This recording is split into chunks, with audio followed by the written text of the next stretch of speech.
2024년이 다 이제 끝나갑니다. 오늘이 22일이니까 열흘 정도 남았습니다. 한 해가 끝나갈 때는 여러 가지 소회가 있죠. 뭐 아쉬웠던 것도 있고, 그래도 예상보다 괜찮았다 하는 대목도 있고, 이것저것 생각할 게 많이 있습니다. 그렇게 일상을 우리가 살아왔죠. 이제 끝나가는데 나라가 또 너무 어수선하고 해서 이 연말이 좀 우리 안정적이어야 되는데 좀 아쉽습니다. 엉뚱하게 비상계엄 대통령이 선포했다가 이 나라가 지금 뒤죽박죽 되고 있습니다. 약간 그렇고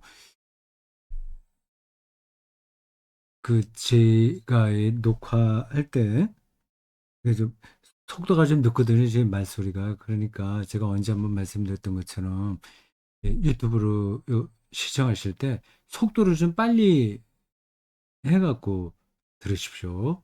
1.5배 하면 들리긴 들리지만 좀 소리가 너무 자연스럽지는 않아요. 그래도 알아들을 수는 있습니다. 시간이 바쁘신 분들은 1.5배 하면 되고요.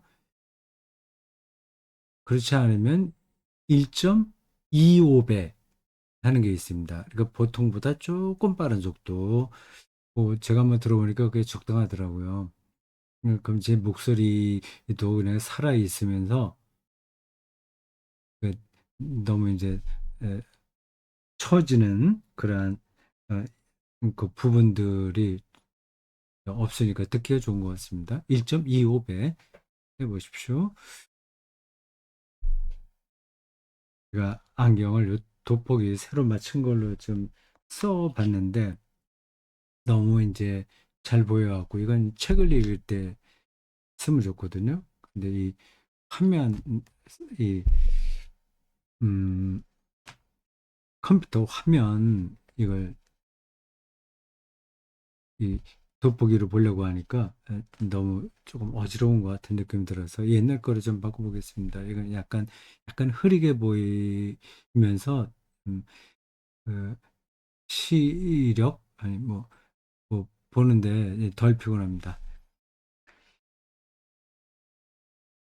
721년과 BC 587년이 구약 성경을 읽는데 중요한 숫자입니다.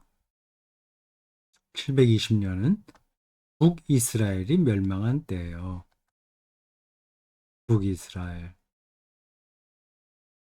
그리고 한 140년쯤 흐른 다음에 587년 남유다가 멸망했습니다. 이때가 중요하죠. 587년이요. 북이스라엘이 망하다고 하더라도 그, 이 전체 역사의 주류가 요 다윗 후손으로 이어지는 남유다에 있거든요.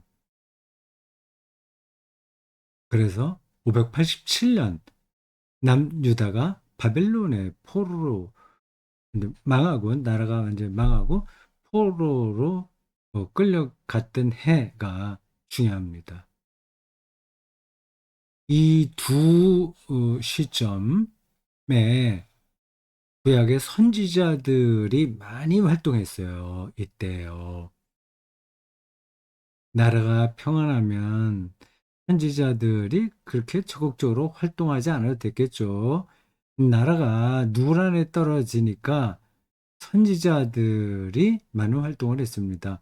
그 언제 한번 여러분들 뭐 관심 있으면 그 시대별로 그 선지자들 어떤 선지자들 활동했는지를 한번 알아보시면 됩니다. 저도 뭐 대충 머리에 조금 남아 있고 좀 지금 여러분들과 설명하려면 또 따로 준비를 해야 돼서 말씀드리지는 못하겠습니다. 거기에 이 같은 시대에 활동하던 선지자들도 많이 있습니다. 우리가 오늘 본 선지자는 미가예요. 미카로도 발음하는데 미가 보통은 이제 우리 개신교에서 미가라고 얘기합니다. 이 사람이 활동할 때가 기원전 750년에서 690년이에요. 이 사이에 721년이 있지 않습니까? 그 미가가 그 721년에 벌어진 북이스라엘의 멸망 사건을 경험한 거예요.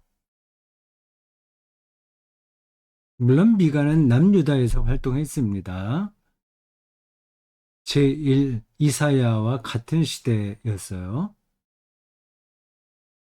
그거를 경험하고 그 역사를 잘 살펴본 다음에 이제 어떤 음, 방향으로 나가야 된다. 그 얘기를 한 거죠. 설교 시간에도 짚었습니다만 이렇게 역사학자들은 뭐 기원전 721년에 아시리아에 의해서 북이스라엘과 사마리아라고 합니다. 보통요. 위에 갈릴리, 맨 밑에 유다, 중간에 사마리아가 있잖아요. 그 사마리아가 그 지역이 멸망한 겁니다. 그, 그 갈릴리도 같은 거죠. 근데 좀 구분을 합니다. 네, 그건 이제 왜 구분하는지 그건 지금 말씀드리지 않겠어요. 그 사마리아가 그 아실에 의해서 멸망당한 다음에 이방인들이 와서 자리를 잡게 되거든요. 근데 거기서 이방인들하고 막 결혼하고 뭐가 어울려서 살고 그래서 이렇게 이스라엘에 그 순혈주의라고 할까요? 뭐 그런 것들이 없어진 거예요. 혈통이 애매하게 된 거예요. 그래서 유다 지역에 있는 사람들은 이 사마리아 지역, 북이스라엘 지역, 그를 좀 이렇게 밑으로 봤죠.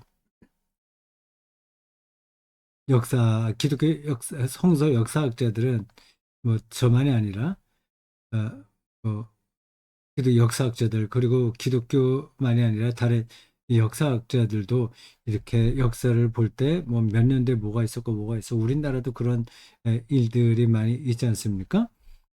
그 중국하고 관계에서 어떻게 전쟁이 일어났고 또 우리가 어떻게 뭐 잘 싸웠고 우리가 뭐 굉장히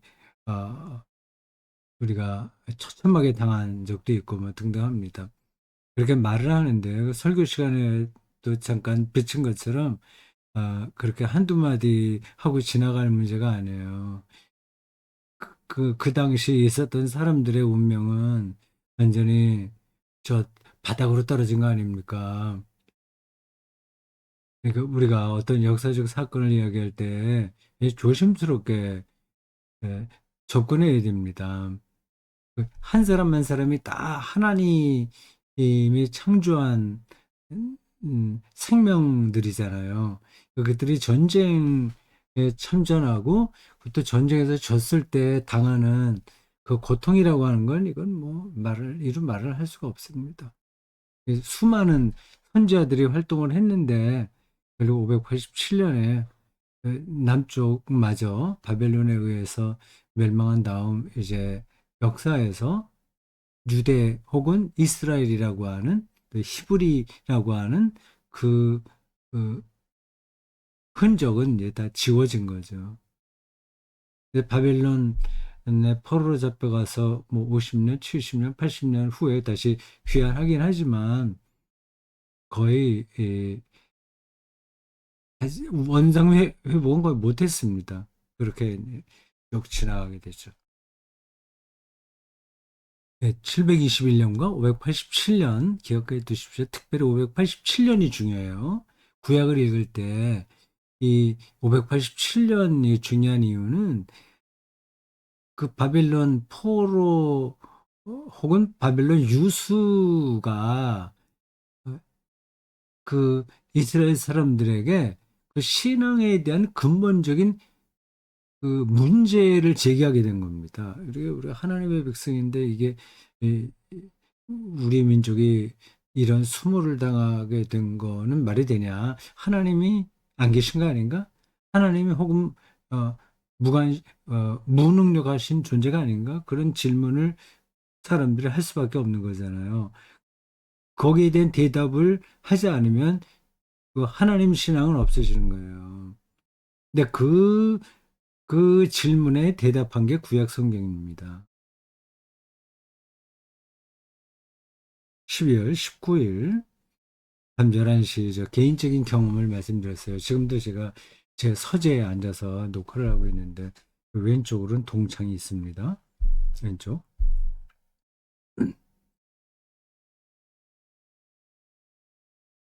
요즘은 커튼도 닫지 않고 잡니다. 아주 가을부터 커튼을 안 닫아요. 이 여름에도 커튼을 다 안 닫으면 좋은데 근데 햇살이 너무 강해서 뭐 닫을 수밖에 없어요. 지금 커튼을 닫지 않고 에, 이제 24시간 지나기 때문에 해, 달, 뭐 그런 거 뜨는 게 요 불에 다 보입니다. 12월 19일 밤 그때가 아, 음력으로 음력으로 이제 대보름 지나고 19일 음력으로 된 날짜가 똑같이 가네요. 11월 19일이에요. 그러니까 보름달에서 약간 작아졌죠. 이제 보름달이라고 한다면 그 다음에는 위에가 좀 약간 깎이고 이렇게 됩니다. 위에가 이 보름달 이게 점점 깎이죠. 이게 깎여요. 그래서 지금은 거의 낮달이 됐습니다. 점점 늦게 떠요. 늦게 떠요. 아직도 뜨기 멀었을 겁니다. 그래서 오늘 아침에 교회 갈 때 보니까 그쪽으로 그러니까 서쪽으로 우리 집이 동쪽에 있으니까 교회 가려면 서쪽으로 가죠. 예, 서쪽으로 낮달이 떠 있더라고요. 그 10시 좀 넘어서요. 19일 밤 11시에는 바로 저 창문 조금 위로 그래서 이렇게 침대 쪽으로 환하게 달빛이 비쳤습니다. 그래서 좀 내다봤거든요. 특별한 경험입니다. 음, 아예 바깥에 나가서 보면 더 좋긴 한데 음, 그냥 방 안에서 그걸 쳐다봤습니다. 그 설교 시간에 그 이야기를 하면서 그 미가가 선포한 그 뭐 상고에 있다 뭐라고 했잖아요. 그 표현이 음, 그의 근본은 상고에 영혼에 있느니라. 그 표현을 설명한 겁니다. 그러니까 우리의 일상 자체가 다 그 아주 옛날, 아득한 옛날,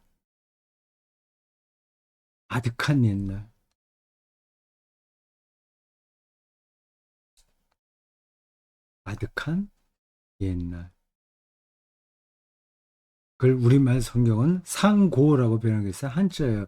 그런 건, 그런 단어는 좀 알아듣는 단어로 바꾸는 게 좋은데, 이거 상고하면 누가 알아듣습니까? 어쨌든. 그리고 영원이다. 해초다. 세번역 성경이 그렇게 번역했어요. 아득한 옛날. 우리의 모든 일상이 아득하다. 그 얘기입니다. 아득하다. 아득함. 제가 다른 때도 여러 번 얘기했습니다. 아득함의 경험이 이제 어지러운, 아찔한 거죠. 이게 뭐지? 이게 뭐고? 라고 하는 겁니다.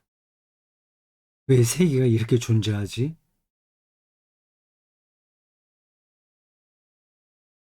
모든 것들, 존재하는 것들은 그렇게 아득한 겁니다. 일종의 존재 신비라고 할 수 있어요.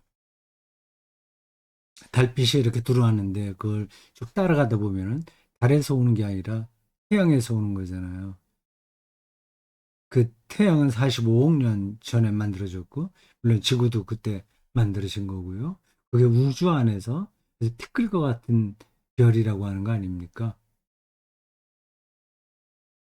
님, 거기까지 가지 말고 그냥 45억 년만 하더라도 45억 년 전에 시작한 그 예, 별빛이 지금도 계속 거기서 빛이 발산하고 있는데 그 달을 비춰서 저희 침대까지 왔다고 하니까 저의 일상에서 가장 많은 시간을 보내는 이 서재 여기 안에 그 45억 년이라는 그 시간이 들어와 있는 거랑 마찬가지인 거죠.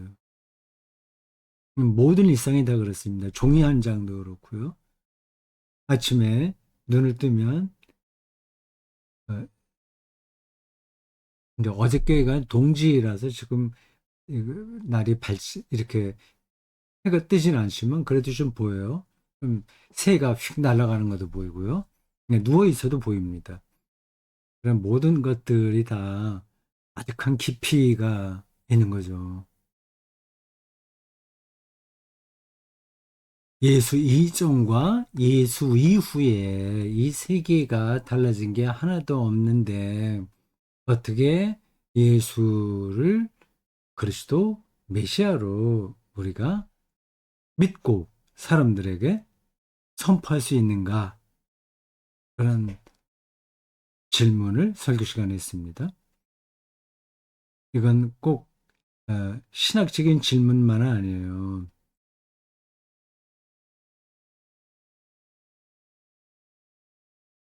근데 세계를 이렇게 좀 찬찬히 허둥대지 않고 그걸 마음을 담아서 보고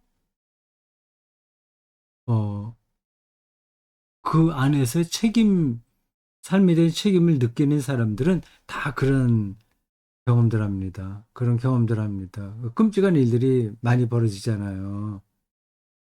예, 그럼 지금 신이 어디 있는 거지? 뭐 그런 질문들은 아주 옛날부터 계속 내려온 겁니다.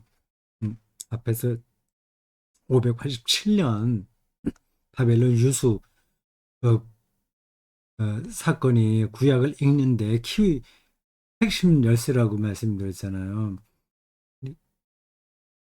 바벨론 포로로 끌려가면서 석유 시간에 얘기했습니다. 뭐 값진 보화들, 또 노예들, 노예 삼을 사람들, 아니면 기술자들, 그리고 유대 지도자들 이런 사람들을 다 술에 태워서 끌고 갔습니다. 이 행렬이 굉장히 길었을 거예요. 그 바벨론이 전쟁을 치르느라고 쏟아 부었던 모든 물적 어, 어떤 물 물적 소비 아니 물적 재산 뭐 그런 것들을 다 복구하고도 남는 거죠. 그래서 전쟁을 하는 겁니다. 그래서 상대방 나라에 있는 모든 것을 강탈할 수 있으니까 전쟁에 많은 돈을 쏟아부는 거죠. 그래서 거의 그 행렬의 끝을 모를 정도로 사람이 그냥 끌려가기도 하고 걸어가기도 하고 술에 실려가기도 하고 금은보화 모든 것들을 다 쓸어갔습니다. 그때 그 사람들이 도대체 우리가 믿는 하나님 여호와는 살아계신 거야? 우리가 뭐 헛것을 믿는 거야? 그런 질문하지 않겠습니까? 이건 지금도 마찬가지예요.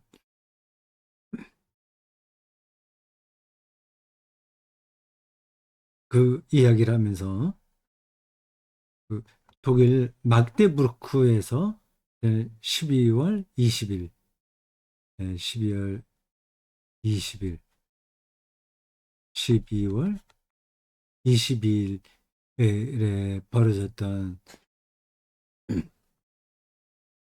그 끔찍한 이야기 뉴스를 전해드렸습니다. magdeburg라고 해서 그 베를린 좀 서쪽으로 있는데요.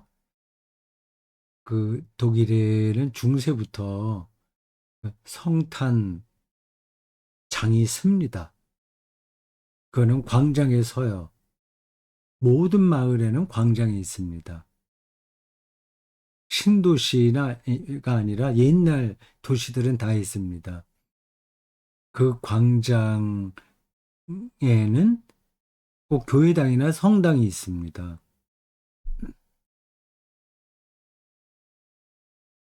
와이나흐, 와이나흐츠 마크트라고 불러요. 독일어로. 와이나흐트 이게 성탄, 크리스마스를 뜻하거든요. 와이나흐트, 마크트, 마켓이라고요. 그럼 뭐 재밌는 거 많죠. 그 설교 시간에 아까 그런 얘기를 했습니다. 뜨거운 포도주 마시는 거 말이에요. 추운 계절에 그 포장마차에서 뭐 여러 정말 많죠. 포장마차가 거기서 그런 뜨거운 포도주를 파는 데도 있습니다. 뭐 지금 얼마 하는지 모르지만 옛날에 그거 마신 기억이 나요. 그 붉은 포도주예요. 거기다가 독일어로 우어스트라고 해서 소세지죠. 그걸 구워서 거기에 뭘 그 소스 거를 이렇게 발라서 이렇게 뭐 싸서 주면 그거 같이 먹습니다. 장난감도 많고요. 먹을거리도 많고 한 예, 성탄장입니다. 네, 누가 그 차를 몰고 그 안으로 돌진했다는 거 아닙니까? 어린아이 9살짜리도 죽었다고 하는데. 그런 거 보면 신이 있나? 그런 질문을 하게 되는 거죠.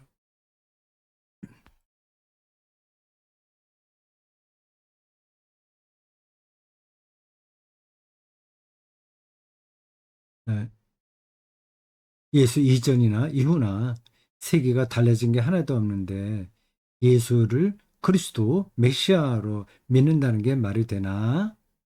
그러면 그 근거를 대봐라 하는 게 유대교에서 우리 기독교 측을 향해서 하는 질문이기도 합니다. 그 대답을 제가 설교 시간에 직접으로는 안 했어요. 간접적으로는 됐죠. 나중에 예수를 통해서 우리가 평화를 선물로 받았다. 그 평화야말로 메시아의 핵심 그 역할이다. 예수 그리스도를 통해서 우리가 참된 평화를 얻는다면 평화는 하나님과의 관계, 이제 끊어졌던 관계가 새로워지는 거거든요. 거기서 평화를 얻거든요. 그, 그런 평화를 예수 그리스도에게서 우리에게 주어졌기 때문에 우리는 예수를 그리스도다 이렇게 믿는다고 간접적으로 설명을 한 겁니다. 그건 딱 찍어서 얘기한 게 아니라 뭐 그 방향으로 설교가 흘렀어요.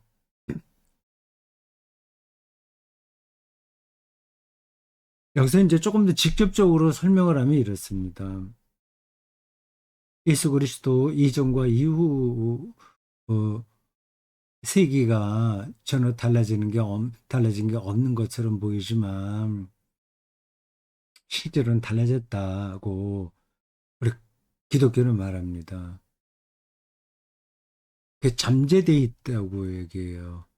예수 그리스도를 통해서 일어난 하나님의 종말론적 생명 사건이 약속으로 주어졌고 지금 바깥으로 아주 그 실증적인 차원에서 드러나지는 않았으나 이미 우리에게서 발생했다고 하는 겁니다. 구원의 은폐성이라고 말할 수 있어요. 구원이 은폐되어 있다. 예수 그리스도를 통해서. 그래서 우리는 예수님을 그리스도라고 믿는다고 하는 겁니다.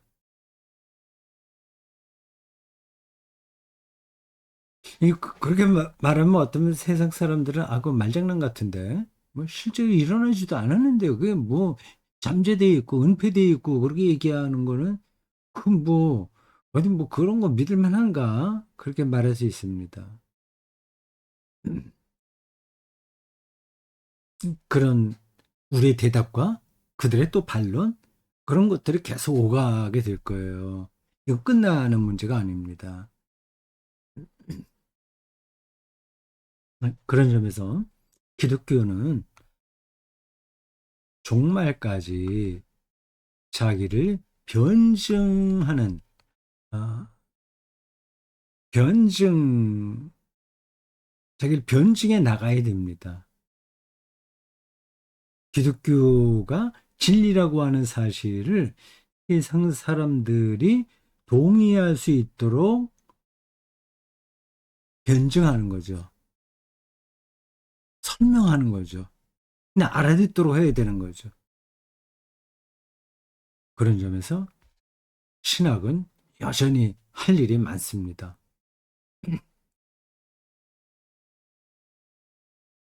요담 우화 얘기했죠. 그 세상의 능력과 세상의 그 미가가 한 얘기 말입니다. 그 세상 뭐라 그랬죠? 저거 단어가 능력 여호와의 능력과 그의 위엄 그것으로 통치한다. 미래 통치자는 그렇게 얘기했습니다. 근데 그거는 세상의 통치와 다르다고 설명하면서 요담 우화를 얘기했습니다. 기드온 아들들에게 아들들이 70명이 있었고 뭐 그다음에 뭐 때려 죽이고 뭐 그런 얘기예요. 거기서 우화가 하나 나오는데 그거 다시 반복하지는 않겠습니다. 그 사무엘 이야기에도 그 비슷한 말이 있어요. 그 이스라엘 사람들이 사무엘 말입니다. 사사와 왕 사사 시대와 왕조 시대의 사이를 연결하는 사람이 사무엘이거든요. 그래서 사사이기도 하고 제사장이기도 하고 왕이기도 하죠. 어떻게 면에서 그런 역할을 두루두루 했습니다. 네, 사무엘에게 우리에게도 왕을 세워주십시오 하고 민중들이 요구합니다. 그때 사무엘은 반대했어요. 그 반대하는 이유가 자세하게 나옵니다. 근데 민중들이 그거를 사무엘의 말을 듣지 않고 계속 왕이 필요하다 얘기를 하는 겁니다. 그럴 수밖에 없죠. 다른 주변 나라들 보니까 왕이 있잖아요. 그럴듯하거든요. 그 왕이 있다고 하는 건 상비군이 있다는 얘기고, 뭐 군사력도 강해지고, 뭐, 그냥 그럴듯하게 보이지 않습니까? 그래야 뭔가 나라의 구심점도 생기고요. 그 사무엘은 반대했습니다. 그러한 그 이스라엘 역사에서 이 두 세력이 충돌했다고 봐야 돼요. 한쪽은 그 왕 중심주의, 또 하나는 하나님 중심주의, 신권. 그걸 뭐라고 표현하죠? 신정 체제, 왕정 체제, 신정과 왕정. 이것에 갈등이 있습니다. 갈등이 있었어요.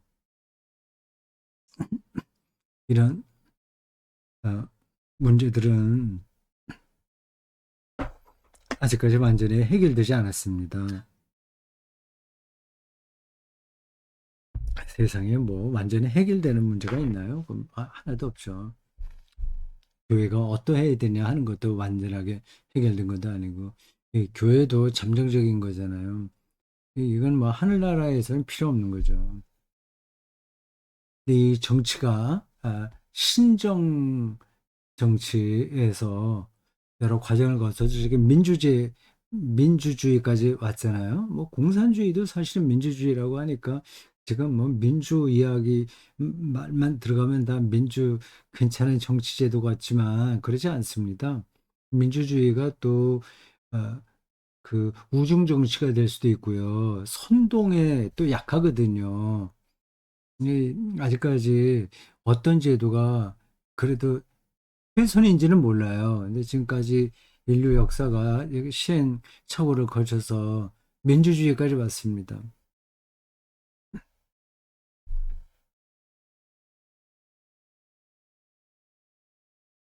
그 요단 무하에 보면 그래서 그 가시나무는 자기가 왕 되어 달라고 할 때, 밑에 와서 엎드려. 내 말 다 들어야 돼. 그렇지 않으면 나에게서 나오는 불이 너희들 다 불살라 버릴 거야. 이렇게 하는 겁니다. 이제 왕의 권위인 거죠. 근데 다른 나무들은 너 그거 필요 없다. 관심 없다. 이렇게 얘기하는 겁니다. 자기 존재의 빛을 안에서 찾는 거죠. 그러니까 이 정치는 필요악이죠. 즉 현재로서는 필요한데 악이기도 해요. 그게 음 그렇습니다. 설교 시간에 그런 얘기를 했던 것 같습니다. 대통령이 누군지 이름을 몰라도 평화롭게 살 수 있는 세상이 돼야 된다고 말이죠. 너무 우리나라는 정치 과잉입니다. 정치 과잉.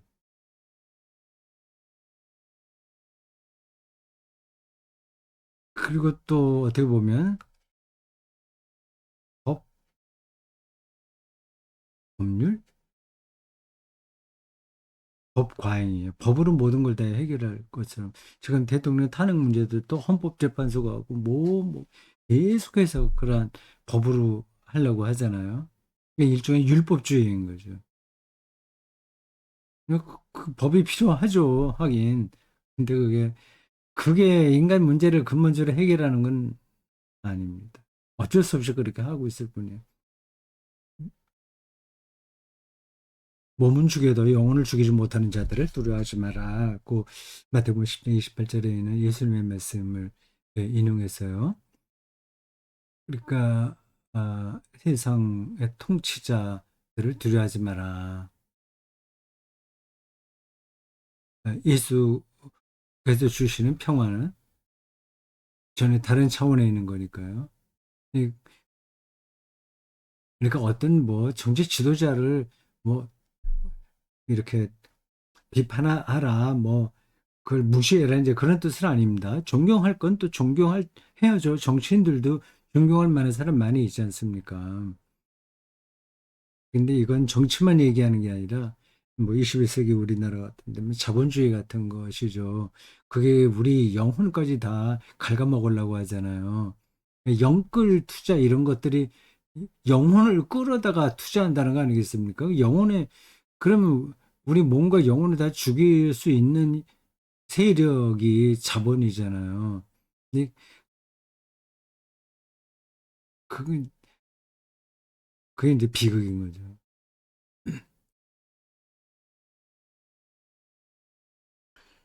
설교 결론 부분에서 그렇게 얘기했습니다. 예수의 평화는 제가 설명하지 않아도 되겠죠. 그건 미가가 이야기한 거기에도 연결되는 겁니다. 미가가 평화가 되리라. 미래 통치자는 평화를 준다는 거예요. 근데 예수의 평화는 정치인들이 만들어내는 어떤 인위적인 평화가 아니라 하나님과의 관계를 새롭게 하는 평화예요. 근데 우리 그리스도인들도 이 정치인들이 만들어가고 있는 이 세계 속에서 살고 있잖아요. 그럼 이걸 완전히 떠나서 살 수는 없잖아요. 그런 얘기를 했습니다. 세상 통치자에게, 이건 꼭 정치인만 얘기하는 게 아니에요. 경제를 비롯한 모든 자연과까지 포함한 현대의 이 시대 정신을 끌어가는 이데올로기입니다. 이데올로기는 이- 그 사람의 모든 가치, 삶의 방향을 틀어 잡고 있는 힘 아니겠어요. 그걸 일컬어서 세상 통치자라고 얘기한 겁니다. 그런데 영향을 받지 않은 삶의 영역을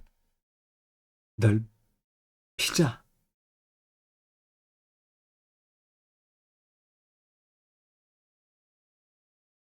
예, 그게 어디 있는지 그런 삶의 영역. 그건 제가 설명하지 않아도 되겠죠. 뭐, 근데 이게 정치에 대해서는 우리가 무관심하고 살아야 된다 그런 뜻이 아닙니다. 일단 중요한 건 우리의 영혼이 이, 그 세상 통치자에게 영향을 받지 않아야 돼, 지배받지 않아야 되잖아요.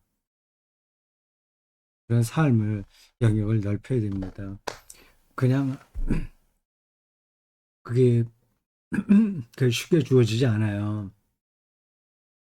근데 그러한 삶의 영역이 어디 있는지 저보고 좀 예를 들어봐라 하면 끝없이 예를 들을 수 있습니다.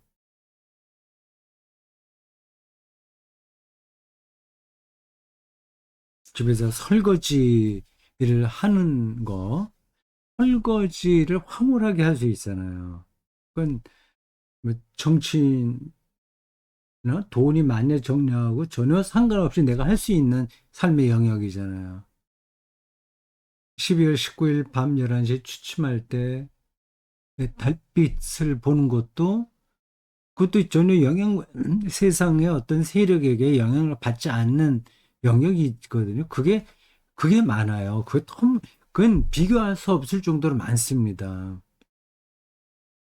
네, 그런 부분들을 다 놓치고, 그런 건 시시한 거야. 설거지 일을 시시한 거야. 텃밭 가꾸기 시시한 거야. 단풍 보기 시시한 거야. 독서하기, 책 읽기 시시한 거야. 어떻게 요령껏 재테크에서 돈 많이 버는 게 이게 최고야. 라든지, 권모술수라도 또 국회의원이 되고, 뭐, 등등등 방식을 통해서 최고 정치 권력을 잡는 게 최고야. 뭐, 그렇게 생각하는 사람들은 그럼 어쩔 수가 없어요.